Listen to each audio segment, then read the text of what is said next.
नमस्कार दोस्तों, एसएम किसी चैनल में मैं आप सभी लोगों का दिल से बहुत बहुत स्वागत करता हूं। फर्स्ट टाइम विजिट किया चैनल को सब्सक्राइब कर लेना। फ्री स्टॉक मार्केट क्लासेस इस चैनल को भी चाहो तो फॉलो कर सकते हो, सब्सक्राइब कर सकते हो। यहाँ पर भी बेल आइकन को हिट करके ऑल जरूर सिलेक्ट करके रख लेना। चैनल का लिंक ऊपर आई बटन पर नीचे डिस्क्रिप्शन में मिलेगा। तो चलिए फिलहाल इस वीडियो को स्टार्ट कर लेते हैं। तो ठीक है दोस्तों, अभी हम लोग आ चुके हैं बिल्कुल हमारे नॉर्मल स्क्रीन के ऊपर। आप सभी लोगों को पता ही है Q4 के रिजल्ट की बारिश है चालू हुई है, बहुत सारे कंपनी के नंबर आते ही जा रहे हैं। और इस वीडियो की अगर मैं बात करूं दोस्तों, तो 2 कंपनी के नंबर को हम लोग कवर करने की कोशिश करने वाले हैं। अभी जो आधा अधूरा वीडियो देखेगा डेफिनेटली फिर बाद में पछताएगा, मैं इतना क्लियर कट आपको कह सकता हूँ। क्योंकि एक पर्टिकुलर कंपनी के नंबर पढ़ते वक्त बहुत ही अलर्टनेस चाहिए आपको, राइट।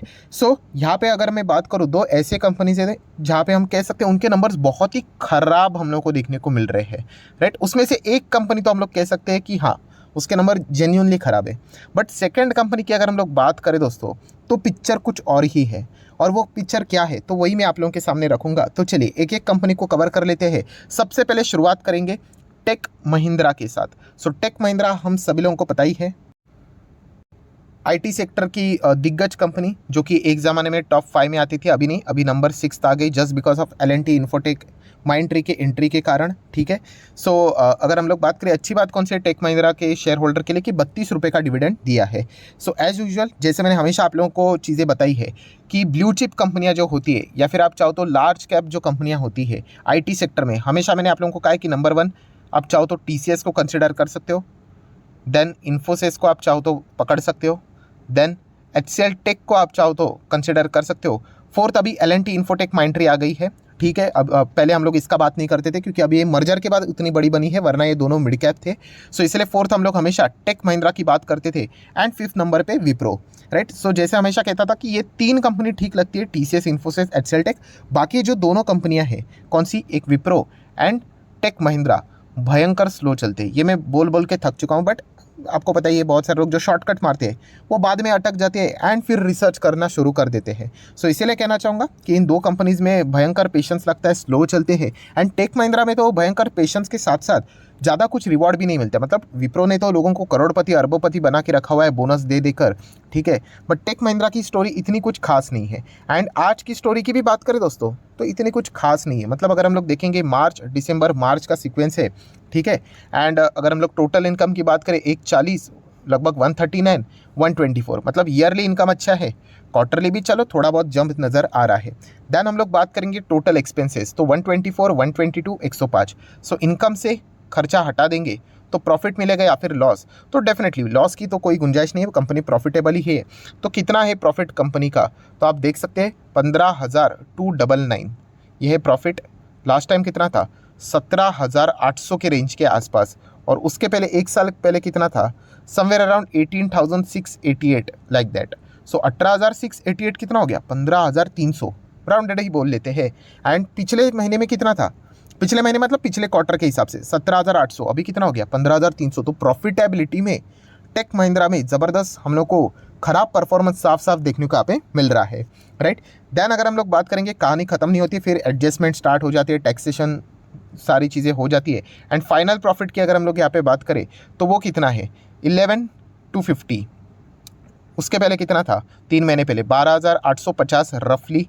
एंड 1 साल पहले 15,450। तो आप देख सकते 15,450 ईयरली 11,250 हुआ, बहुत ही खराब परफॉर्मेंस नज़र आता है। और क्वार्टरली बात करें 12,850, 11,250। सो ईयरली बात करें, क्वार्टरली बात करें तो टेक महिंद्रा का परफॉर्मेंस हम लोग को खराब ही देखने को यहाँ पे मिल रहा है, ठीक है। बाकी आईटी कंपनीज के भी नंबर फ्लैट रहे, थोड़ा सा प्रेशर रहा, बट इतना गैप नहीं होना चाहिए। एंड खास करके एक ब्लू चिप कंपनी है एंड चलती भी बहुत स्लो है, ठीक है। तो इस चीज़ के चलते हम लोग ज़रूर कह सकते हैं कि पर्सनली मैं अपने हिसाब से बात कर रहा हूँ, मुझे नंबर इतने कुछ खास नहीं लगे। एंड मैं लॉन्ग टर्म के हिसाब से भी बात करता हूँ कि ईयरली भी कंपनी का परफॉर्मेंस डाउन नज़र आ रहा है, तो ये तो मतलब और भी खराब वाली बात है। अभी कल स्टॉक को भगाया गया, ऑपरेटर जो होना है होने दो, बट लॉन्ग टर्म के हिसाब से एंड शॉर्ट टर्म के हिसाब से मैं बात करूँ, बिल्कुल भी मज़ा नहीं आया, राइट। तो कोई मज़ेदार नंबर कंपनी के देखने को यहाँ पे नहीं मिले हैं। एंड सेम चीज़ यही आप लोगों को ईपीएस में भी देखने को मिल जाएगी। सो कितने का EPS, 12.67, last time 14.70 and earlier 17। तो ईयरली तो परफॉर्मेंस बहुत ही खराब है। As a long term investor हम लोगों के लिए बहुत मायने रखता है। तो एक खराब परफॉर्मेंस देखने को मिल रहा है। क्वार्टरली भी सिमिलर परफॉर्मेंस हम लोग को कैरी होते हुए देखने को यहाँ पे मिल रहा है। सो कुल मिला के टेक महिंद्रा की अगर हम लोग बात करें तो बहुत ही पुअर नंबर्स हम लोग को देखने को मिल रहे हैं। तो कल मार्केट क्या टेक महिंद्रा को पनिश करेगा, ये देखना इंटरेस्टिंग रहेगा। एंड अगर पनिश नहीं भी किया, मतलब मान लीजिए, क्योंकि कुछ भी हो सकता है मार्केट में, भगाया गया, स्टिल ये कोई पार्टिसिपेट करने वाला स्टॉक तो अभी फिलहाल जिस परफॉर्मेंस के हिसाब से आगे बढ़ रहा है वो तो चीज़ें क्लियर कट नज़र नहीं आ रही है। कंपनी की अगर हम लोग सेगमेंट वाइज रेवेन्यू की भी अगर हम लोग बात करें तो मतलब जो रेवेन्यू भी कंपनी का देखने को मिल रहा है वो भी कंपैरेटिवली थोड़ा फ्लैट ही देखने को मिल रहा है, राइट। ऐसा नहीं कि चलो कंपनी ने रेवेन्यू सुपर डुपर कमाया है, एक्सपेंस कभी कभी हो जाते हैं ज़्यादा, राइट, तो नेक्स्ट टाइम एडजस्ट कर लेंगे, प्रॉफिटेबिलिटी को बढ़ा लेंगे, बट नहीं, इनकम ही हम लोग को फ्लैट देखने को मिल रही है, ज़्यादा देखने को नहीं मिल रही है। सो यही से गड़बड़ स्टार्ट हो जाती है तो समझ लेना कि आखिरी पारी भी आप लोगों को खराबी हो जाएगी। सो कुल मिला के पहला स्टॉक तो हो चुका है जिसका नाम है टेक महिंद्रा। सिर्फ इसमें एक ही अच्छी बात देखने को मिले कि डिविडेंड अच्छा दिया, 32 रुपये के आसपास, बट डिविडेंड के चलते शेयर प्राइस में कोई ज़बरदस्त ऐसा मतलब उछाल आने के लिए बहुत ही एक्सट्रीम अगर डिविडेंड कुछ होगा तो ठीक है, 30-40 रुपये कुछ भी नहीं है, एकदम नॉर्मल सी चीज़ देखने को मिल रही है। सो देख लेते हैं कल के दिन टेक महिंद्रा में क्या होता है। क्या नॉर्मली देखा गया तो गिरावट ही एक्सपेक्टेड है, गैप डाउन एक्सपेक्टेड है, बट कोई चमत्कार होता है तो होने दो। वैसे भी हम लोगों को यहाँ पे ज़्यादा इसको कंसिडर करना यहाँ पे नहीं है। हमेशा मैंने जो सीक्वेंस आप लोगों को बताया उसको याद रखना, TCS, इन्फोसिस, HCL टेक भी नहीं, अगर आप चाहो तो L&T इन्फोटेक, माइंडट्री, देन आप चाहो तो HCL टेक, एंड उसके बाद ये टेक महिंद्रा, विप्रो हमेशा मतलब आ जाते हैं, ठीक है। सो पहली कंपनी तो यहाँ पे हो चुके टेक महिंद्रा, जिसके तो यूजुअली गिरावट देखने को मिलनी चाहिए। एंड 5 साल का भी डेटा अगर आप देखोगे तो कितना रिटर्न है, 50%। एंड अगर आप इसके कॉम्पिटिटर को देखोगे, TCS डबल पैसा दे रहा है, इन्फोसिस डबल दे रहा है, HCL टेक डबल दे रहा है, बट ये हम लोगों को, ये एंड विप्रो, इसलिए तो मैं बार बार कहता हूँ, अभी जो वीडियो पूरा नहीं देखते बस इमोशनल होके एंटर कर लेते हैं, राइट, तो इसके चलते वो अटक जाते हैं, ठीक है। सेकंड कंपनी की बात कर लेते हैं, यहाँ पे थोड़ा आपको कॉन्सेंट्रेशन के साथ चलना पड़ेगा, वो है एक्सिस बैंक। यस, इसको हम लोग हल्के में नहीं ले सकते। वाई? अगर आपके पास नहीं भी है, स्टिल ये बैंक निफ्टी का एक इंपॉर्टेंट एस्पेक्ट है, प्लस निफ्टी 50 का भी एक इंपॉर्टेंट एस्पेक्ट है। सो इसलिए हम लोगों को इनको ज़रूर कंसिडर करना चाहिए। एक ज़माना ऐसा था, जैसे मैं हमेशा कहता हूँ कि जो एक बिगिनर होते हैं ये इन चीज़ों को हमेशा इग्नोर करते हैं। कौन सी वाली चीज़ को, कि छोड़िए ना सर, इतना नीचे तो देखने को मिल रहा है, तो ऐसा नहीं दोस्तों। एक ज़माने में ICICI बैंक भी बहुत नीचे था, आज सेकंड नंबर पोजीशन पे आ चुका है, और जिस रफ्तार से चल रहा है क्या पता आने वाले 5-10 साल में नंबर 1 भी आ सकता है, राइट। तो इसीलिए हमेशा कंसिडर करते रहने का कौन अच्छा कितना कर रहा है करके परफॉर्मेंस। तो ठीक है, अभी एक्सिस बैंक के नंबर देख ले तो थोड़ा सा स्पीड बढ़ाएंगे। यहाँ पे 3, 12, 3, ठीक है, बहुत बड़े बड़े फिगर से, अगेन सेम वो rupees in millions, lakh, crore में ही यहाँ पे होते हैं। तो सबसे पहले हम लोग क्या देखते हैं, टोटल इनकम को देख लेते हैं, कितना है, 28,865, लास्ट टाइम 26,800, उसके पहले 22,000। सो 22,000 का 28,000, 26,000 का 28,000। चलो, इनकम हम लोग को क्वार्टरली ईयरली अच्छा देखने को मिल रहा है। देन आ जाते हैं दोस्तों एक्सपेंस के ऊपर। आप सभी लोगों को पता है हम लोग बैंक्स के नंबर पढ़ रहे हैं, तो इसीलिए NPP को कंसिडर जरूर करेंगे। सो यहाँ पे अगर हम लोग बात करेंगे टोटल एक्सपेंसेस कितना है, 19,000, 17,000, 15,000, ठीक है। सो इनकम माइनस एक्सपेंस करेंगे तो यहाँ पे पहले हम लोग को ऑपरेटिंग प्रॉफिट मिल जाता है। तो कितना है प्रॉफिट बैंक का, लगभग 9167, लास्ट टाइम 9277, इसके पहले 6,500 के करीब, राइट। तो ईयरली अच्छा है, क्वार्टरली फ्लैटिश डाउन देखने को मिल रहा है। ऐसा नहीं कि मतलब बर्बादी हो गई करके, 9277 था, ठीक है, पिछले टाइम। अभी कितना है, 9167, तो थोड़ा सा ही गिरावट देखने को मिल रहा है ऑपरेटिंग प्रॉफिट की बात करें तो, ठीक है। अभी हम लोग आ जाते हैं प्रोविजन को देख लेते हैं। प्रोविजन को मल्टीपल टाइम में आप लोगों को बोल चुका हूँ कि जो पैसा बैंक को लगता है कि वापस नहीं आएगा तो बताना पड़ता है शेयर होल्डर को। अफलातून परफॉर्मेंस देखने को मिल रहा है दोस्तों। मैं पर्सनली इससे बहुत खुश हूँ। मुझे नहीं पता बाकी एनालिस्ट क्या सोचते हैं, बट 305 का प्रोविजन नज़र आ रहा है। मतलब बैंक कह रही है अपने शेयर होल्डर को सिर्फ 305 अटका हुआ है। इसके पहले बैंक बोलती थी कि 1437 मेरा पैसा अटका हुआ है, और उसके पहले लगभग 987। सो 987 का कितना हो गया, 300, 1/3 हो गया अटका हुआ पैसा। और 1500 के आसपास अगर रफली में पकड़ूँ तो 300 मतलब नथिंग। सो मतलब मैं एक, ये मेरे हिसाब से मैं बोलना चाहूँगा कि ये प्रॉफिटेबिलिटी थोड़ा फ्लैट नज़र आ रहा है ना क्वार्टरली। मैं अगर एग्जामिनर होता ना, स्टिल इसको 100 आउट ऑफ 100 कर देता। क्यों कर देता, क्योंकि प्रोविजनिंग इतना कमाल का इसने दिखा दिया है कि मज़ा ही आ गया, राइट। प्रोविजन कम होना हमेशा इन्वेस्टर को अच्छा ये बात देखने को यहाँ पे मिल जाती है।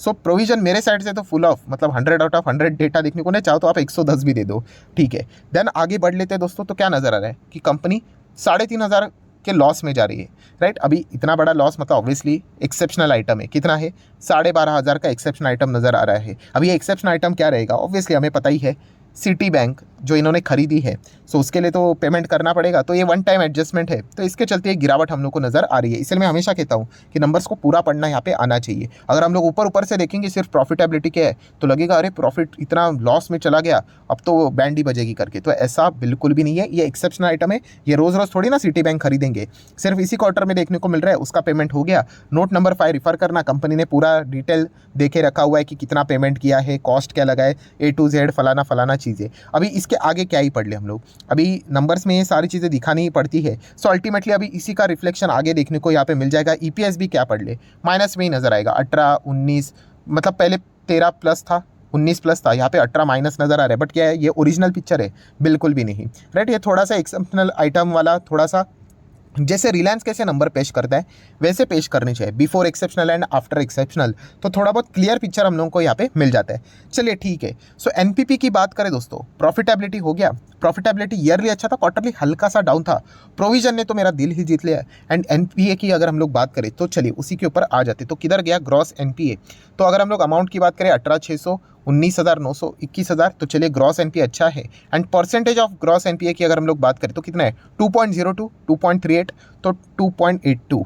सो ईयरली क्वार्टरली एनपीए में भी हम लोग को रिडक्शन देखने को मिल रहा है। सो जो मैं बात यहाँ पे कर रहा था कि असली सच्चाई जान लो, तो असली सच्चाई यही दोस्तों कि एक्सिस बैंक के नंबर एक्चुअल में बढ़िया है। अब ये कागज़ के ऊपर आप लोगों को खराब देखने को मिल रहे हैं just because of exceptional item, but originally अगर हम लोग बात करने जाए यहाँ पे, मतलब एक असली जो इन्वेस्टर होता है जिसको चीज़ें पढ़नी जाननी आती है, वो इस नंबर से डेफिनेटली खुश होगा। अब ये ट्रिकी पॉइंट है, अभी देखना पड़ेगा कल बाजार में क्या होता है करके, कि बाजार मतलब बड़े लोगों को तो पता है कि नंबर अच्छे है करके, अभी बाकी लोग क्या बोलेंगे, अरे घाटे में चला गया, 5,000 5,500 का घाटा, तो ऐसा कुछ भी नहीं है। सो जितने इंपॉर्टेंट पॉइंट्स थे सारे मैंने यहाँ पे कवर कर लिए। फाइनल कंक्लूजन क्या है? कंक्लूजन टेक महिंद्रा की बात करें, पुअर नंबर है कि अगर हम लोग मतलब बोलते हैं ना कि एक्चुअल में अगर पिक्चर देखा गया तो इनके मतलब कल अच्छी खासी गिरावट तो होनी चाहिए। क्वार्टरली ईयरली दोनों में खराबी परफॉर्मेंस देखने को मिला है। एंड एक्सिस बैंक ने दोस्तों एक्चुअल में मतलब गिरावट तो दिखानी नहीं चाहिए, मतलब अच्छे ही नंबर्स हम लोग को देखने को मिले हैं। प्रॉफिटेबिलिटी इवन दो फ्लैट है, बट प्रोविजन और एनपीए का जो परफॉर्मेंस रहा है वो शायद से हम लोग कह सकते हैं इन्वेस्टर को एनर्जी जरूर दे सके। अभी एक्सेप्शनल आइटम को अगर किसी ने कंसिडर नहीं किया होगा तो उसको तो लगा होगा कि ये बैंक के नंबर्स खराब है करके। सो क्या समझ में आ गया कि टेक महिंद्रा के नंबर खराब नजर आ रहे हैं, बट एक्सिस बैंक के नंबर एक्चुअल में अंदर की बात करूं तो अच्छे नंबर्स देखने को मिल रहे हैं। अब देख लेते कल के दिन अभी बाजार का रिएक्शन इसके प्रति क्या रहता है। सो आशा करता हूं दोस्तों वीडियो हेल्पफुल लगा होगा, तो जरूर लाइक एंड शेयर कर देना। डीमैट अकाउंट अगर आपने अभी तक ओपन नहीं किया है तो लिंक नीचे डिस्क्रिप्शन में 25 वीडियो की लिस्ट आपको बिल्कुल फ्री ऑफ कॉस्ट मिल जाएगी। आपका नाम, कौन सा अकाउंट आपने लिंक के थ्रू ओपन किया है, प्रॉपर्ली कमेंट सेक्शन में मेंशन कर देना। तो हफ्ते भर के अंदर अंदर सारे लेक्चर्स मेरे साइड से फ्री ऑफ कॉस्ट प्रोवाइड कर दी जाएंगे ताकि आप शेयर बाजार को आसान भाषा से सीख सको। So that's it, thank you very much दोस्तों, we will be meeting our next video. तब तक के लिए बाय बाय।